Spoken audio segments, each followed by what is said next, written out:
За сайн байцгаана, дараагийн бичлэгээр уулзж байгаадаа баяртай. Тэгээд энэ удаагийн бичлэгээрээ би нэг сонирхолтой бичлэг хийе гэж бодсон.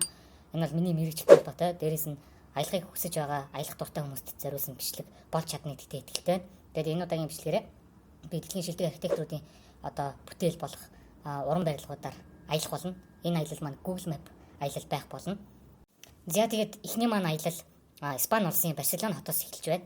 Энэ хотод одоо дэлхийн хамгийн бас чухал нэр хүндтэй уран барилга барилдаг байгаа. За тэгээд бичлэгэндээ тавтай морил. Hey, keep me where the light is, keep me where the bright is. Two left feet, can you show me where the ride is? I've been on the low side, I've been on the high side. Зя хэдүүлээ Улаанбаатараас шууд нислэгээр Улаанбаатарын Google Map шууд нислэгээр одоо Испани улсыг зорёо. Испани улсын Sagrada Familia сүмдэр очие. Явсан. За бидний одоо гоё үзэх барилга маань энд байна. Сүм маань энд байна. Тэгээд Испани улсын Барселона хот айгүй гоё эмх тэгцтэй замбраатай амар гоё төлөвлөлттэй байгаас дээрээс нь харахад эзэн манай Монголын юм л доо. Болох л үүдээ те. За тэгээд бүгдөө энэ дээр бууцгаая. Шар хүнээ буулгая. За ойр орчмыг харуул нэг иймэрхүү хүмүүс одоо л бөөгнөрөл те ковидтэй үед юу харж байгаа вэ гэхээр мэдээч Sagrada Familia. Вау. Стогой. Миний мөрөөдөл ийш очиж үзэж аялахыг би аягүй хүсдэг. Тэгээд энэ барилгын маань одоо зурцлыг гаргасан хүн бол Испани улсын архитектор Антонио Гауди гэдэг хүн байгаа. Энэ хүн маань өөрөө 1852 онд мэндэлсэн. Тэгээд 1914 оноос энэ барилгын ажлыг эхэлсэн баха. Тэг санаад байна. Гомэн 1882 онд барилгын ажил эхэлсэн. Өөр болохоор 1852 онд төрсөн. Тэгээд 1882 оноос энэ барилгын ажлыг эхэлсэн байгаа. Тэгээд баг нас эцлэх хүртлээр энэ барилгыг хийсээр юм байгаад дуусгаж чадаагүй нас орсон. Тэгээд энэ барилга нугасаа одоо хүртэл дуусаагүй. 2021 он хүртэл одоо хүртэл дуусаагүй. Бараг 140-од жил баригдаж байгаа барилга. Бараг дэлхий дээр өмнө хизээч ийм удаан баригдчихсан барилга бол байхгүй байх гэж би бодож байна. Тэгээд энэ хүн маань өөрөө тийм айгуу тийм өөр ертөнцтэй тэгээд нарийн мэдрэмжтэй хүн байсан. Тэгээд ийм юмыг бүтээхийн тулд насан туршдаа гэдэг чинь одоо аимшигтай бастай 1882 оноос эхэлсэн 1926 оны 6 сарын 10-нд таалал төгссөн юм байна 74 наснда. 20 дэх наснаас эхлээд 74 нас хүртэл зөвхөн энэ ажилд ингэж чин зүрх сэтгэлээ зориулсан гэхээр бас амар агуу байгаа. Тэгээд би нэг юм судалгааны төвтэй. Энэ бол миний хобби байхгүй. Тэгээд би энэ төвтөр дээр дэлхийн шилдэг, өөрийнхөө шүтдэг, биширдэг архитектуруудынхаа амьдралын хэв маягийг судалдаг. Тэгээд ямар замлаар явсан, ямар урсгал чиглэлээр одоо өөрийнхөө ажил мэргэжлийг явуулдаг байсан ч гэдэг юм уу те. Тэрийн судлаа. Тэгээд энэний зорилго бол мэдээж би өөрийгөө олохын тулд юм л да. Тэгээд манай бичлэг маань бас аялах дуртай хүмүүс зориулсан болохоор та бүхэн гоё үзэж авчаад гоё аялаарай те.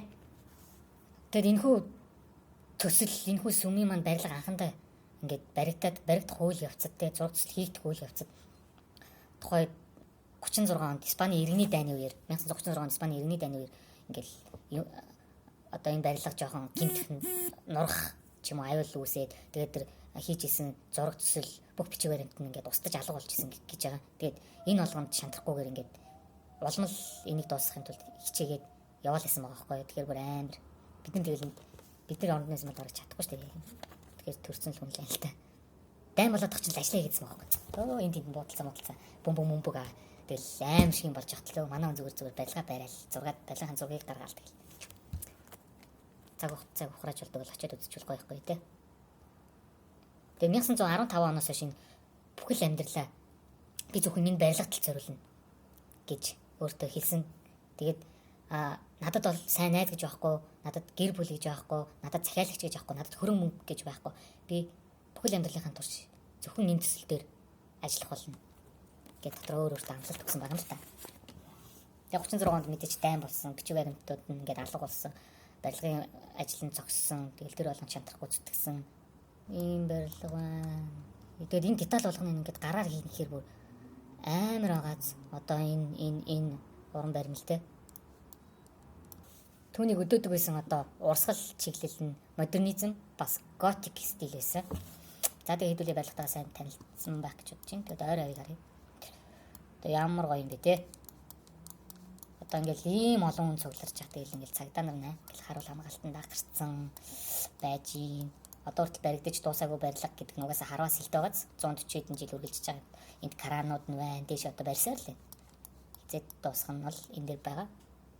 2026 онд дуусах юм байна. За. Уртлын хэсгээс нь нэлээд сайн хардлаа. Одоо хажуу талаас нь харъя. Үнэхээр агуу. Тэгээд Европын орнууд ч юм уу те одоо манайхаас өөр гадаадын улс орнууд дээ штэ айгүй тийм уран барилга одоо эн чинь юу штэ соёлын өв түүхэн барилга штэ тэрэндээ маш хүндэтгэлтэй хайцдаг одоо ойр орчимд нь одоо хардаа ингээд ямар ч өндөр барилга байхгүй заяа угаасаа барилгын төр хууль норм дүрмд нь ч гэсэн байдаг гэсэн ойр авийн хэдэн метрийн зайд нь өндөр барилга төлөвлөхгүй одоо энэ барилгын сүлдийн одоо ингэж дарахгүй гэдэг утгаар ойр хавьд дандаа ингээд нэг хэмжээний нэг төвшний яг намхан барилгууд. Тэгээд мөнгөн ч гэсэн тийм тод мод ингээд нүдэнд тод тусгаж биш. Яг гэвэл энэ барилгыг одоо өнгийн дарахгүй одоо сүрийн дарахгүй гэдэг ч юм уу те. Энэ л гол зүйл түүхэнд дурсгалт учраас. Харин манайхан бол чаавс тэгэл цавчаал нургаал хачиж та одоо байгалийн түүхийн үнс юу вэ? Тэгэд босод ингээд тордоол тэгэл энд нь хэдэн зуун сая тэрбум жуулчид энийг үзэх гэж зөвхөн ирнэ. Тэгэл манайх одоо харамсалтай юм дөө түүхэн дурсгалт байлгуудаа нургаад байдаг. За хойдл хэсгээс нь үзье. 1880-аад он 90-ад он ийм зүйл ингээд хийжсэнгээ бодохоор бүр амар агуу те. Ийм хүмүүс байна. Тэгээд энэ барилга маань голцоо керамик, төмөр бетон тэгээд ийм шил оруулж өгсөн гэдгээр айгүй онцлог. Тэгээд тэр керамик шил энэ дандаа хаягдл. Тэгээд дахин энэ барилга дээр ингээ ашиглаад тэгээд ийм эко илүү байгаллаг болгож өгөхийг хичээж зорьсон гэдэг утгаараа. За тэгээд хэдүүлээ дотор тал руу орж үзье. За яг голдон бунаа. Юу гэж хэлэхдээ энийг л гайхамшиг гэхгүй бол өөр юу гайхамшиг гэх юм бэ гэдэг шиг. Ёо. За ерөнхийдөө нэг тойроод нэг харчих. Маш олон баг байна. Дээшээ гарсан шат байна. Тэгээ би түрүүний сая хэлсэнчлээ. Өнгийн шил ашигладаг байсан гэдэг хэлжсэн. Одоо тэр юм те. Цонхнууд нэг юм шилтэй. Гоё юм.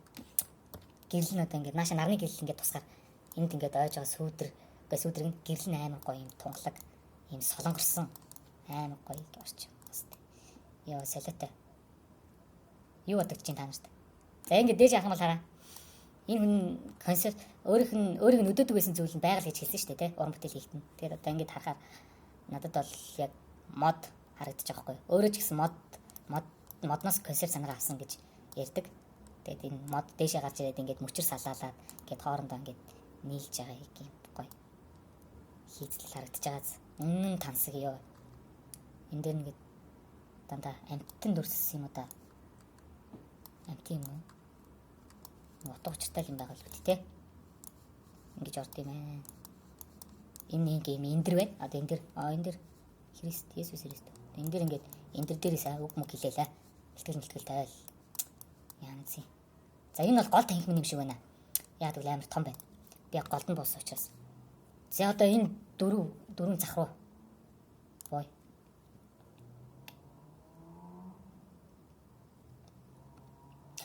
Бүхэл насаараа 74 нас хүртэл зөвхөн энэ төслийг энэ барилга дээр бүх насаа зориулсан.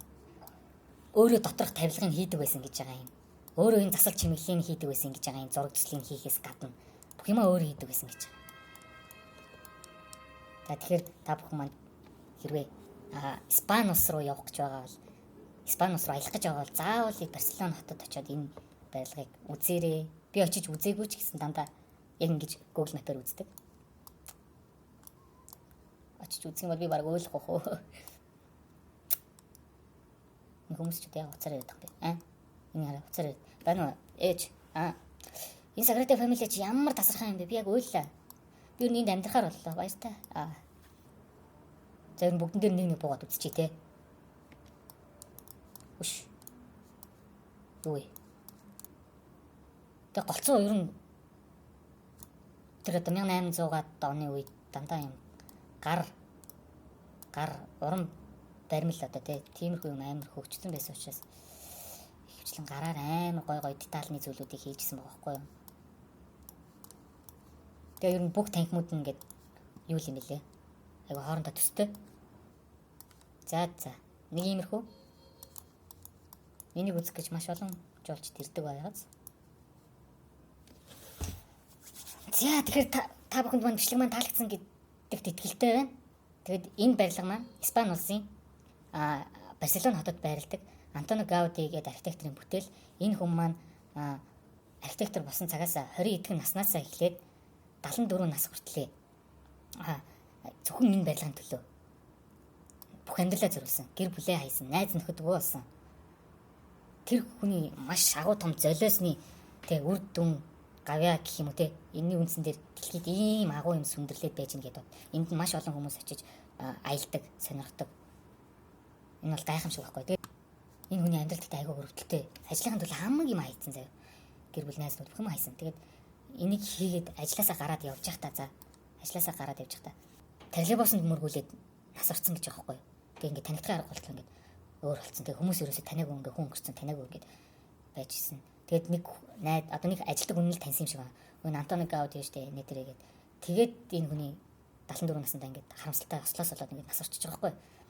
Тэгээд баг амьдралынхаа баг 50 жилийг 50 гаруй жилийг одоо энэ төсөлтөө зориулсан энэ барилгыг барьсан хүн, зохиосон хүн, зургийг боловсруулсан хүн. Тэгээд өөд болоод хүндэтгээд энэ сүмд бунхныг байрлуулсан гэж бичсэн байсан. Гэтэ одоо энэ бунхан одоо энд байдаг юм болов би бас сайн хэлж мэдэхгүй. Тэгээд энэ хүний хочин бурхны архитектор гэдэг хочтой байсан юм лээ. Бурхны архитектор. Яг тэгвэл хвчлэн дандаа энэ сүм хийдэг байсан. За. Энэ удаагийн бичлэг маань та бүхэн таалагдсан бол лайк, subscribe, share хийгээрэй. За тэгээд дараагийн бичлэгээр уулзтлаа. Түр баяртай.